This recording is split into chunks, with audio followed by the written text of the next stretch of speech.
Sibling comparison. My name is Sharday Jernigan. I'm a homeschool mom of 3.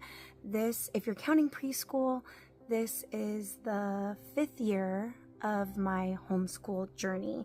And the reason why I wanted to talk about the sibling comparison is in my own children, I've noticed it's been a big issue.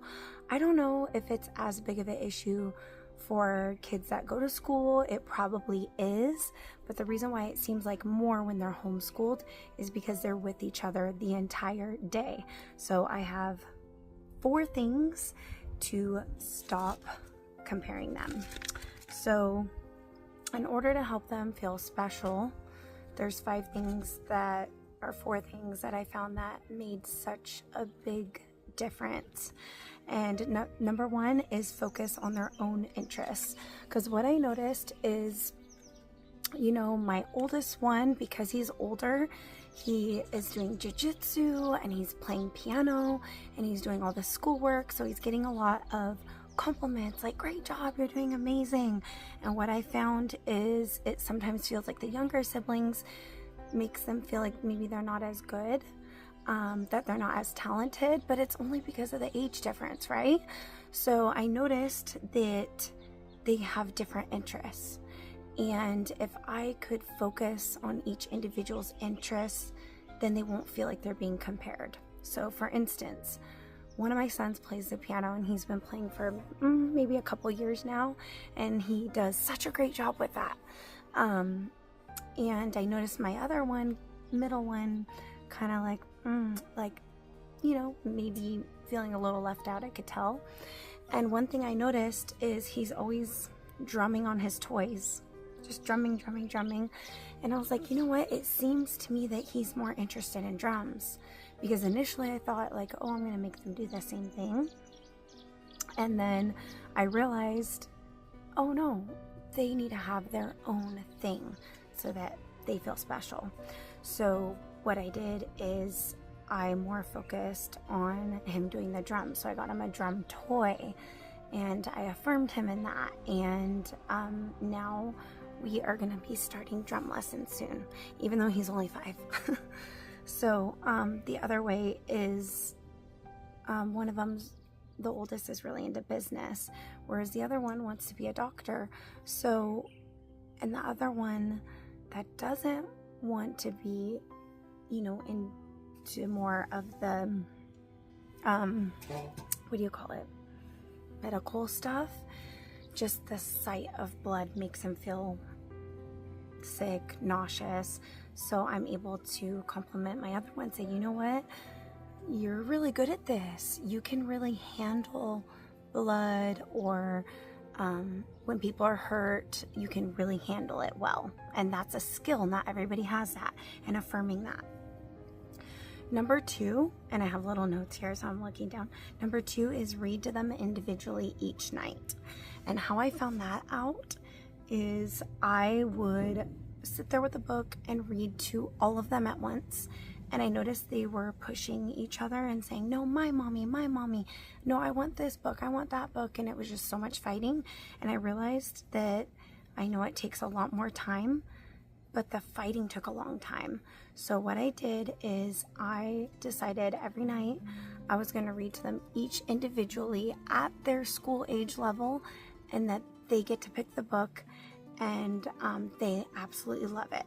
So I noticed that they get along better when I do that, because they don't feel like they're fighting over me.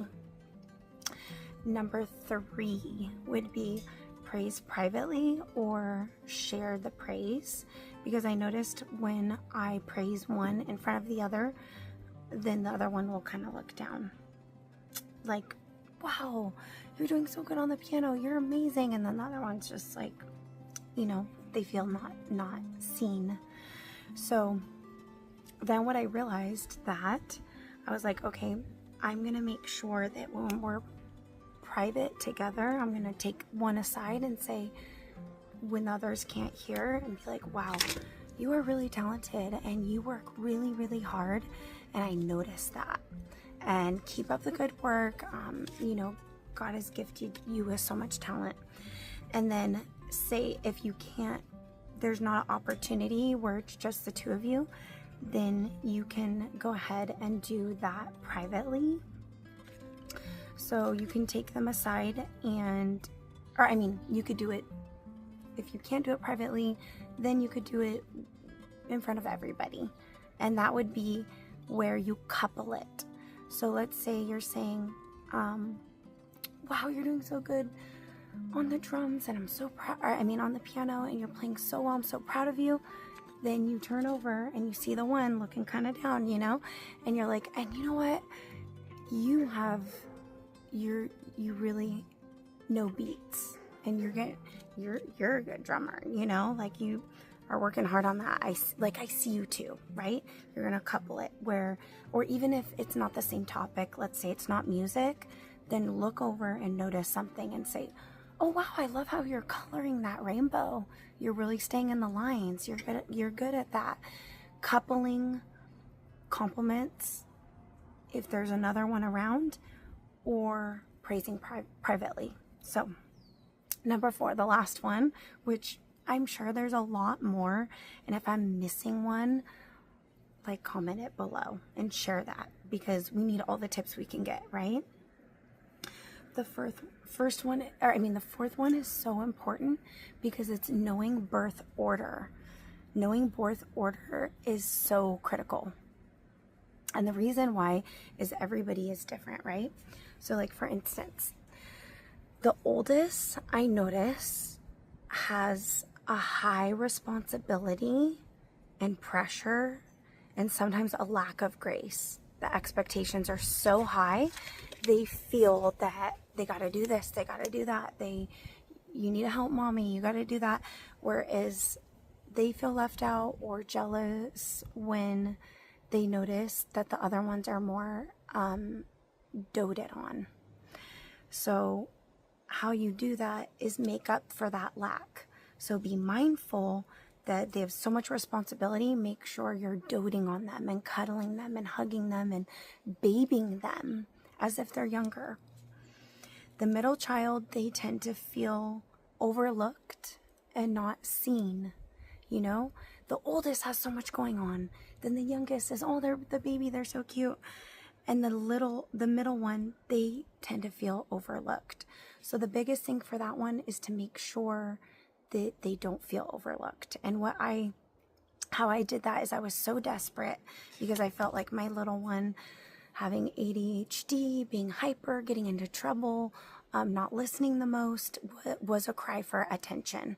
And so I know this sounds extreme, but when I noticed that it was really hard to make him feel seen, and some people may not agree with this, but I let him sleep with me in my bed every night, you know, with my husband and I, so that he felt seen and loved.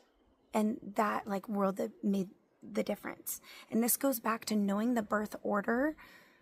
The one-on-one reading every night where you close the door and it's just the two of you makes a huge difference for any birth order. But just knowing the birth order, make sure that you do the opposite to the high responsibility also needs doting. Okay, so the youngest. People always say the youngest is spoiled, and that, oh, they don't have high expectations, they get away with everything and all of that. Well, there's something that goes with that, is they feel a lack of respect. They don't feel respected. They don't feel like people feel highly of them. They feel like people don't value them and what they have to say and what they have to offer. So, and you know, that it's telling that the youngest, as far as birth order, the youngest has the highest depression, the highest anxiety, and the highest suicide rate. And that's telling because it's that lack of respect. So it's important for the youngest that they feel respected and that they're given responsibility and they're trusted. They're trusted with work. Like, for instance, my youngest, she's only 3, but it's like, oh, she doesn't know any better, or, oh, yeah, she doesn't really know anything, or, oh, it's like, no, you should trust them with something like, hey, I'm going to trust you to put away, you know, if you could help me put away all these towels, and wow, you're so capable, you're so trustworthy, give them that respect that they're like craving for. So anyways, I hope this is helpful. This is my first like long form video, and then I'm planning on doing more of the things that I've learned over these years, and I'm still learning more. I still need tips. So it's like, go ahead and comment them below because everybody needs tips.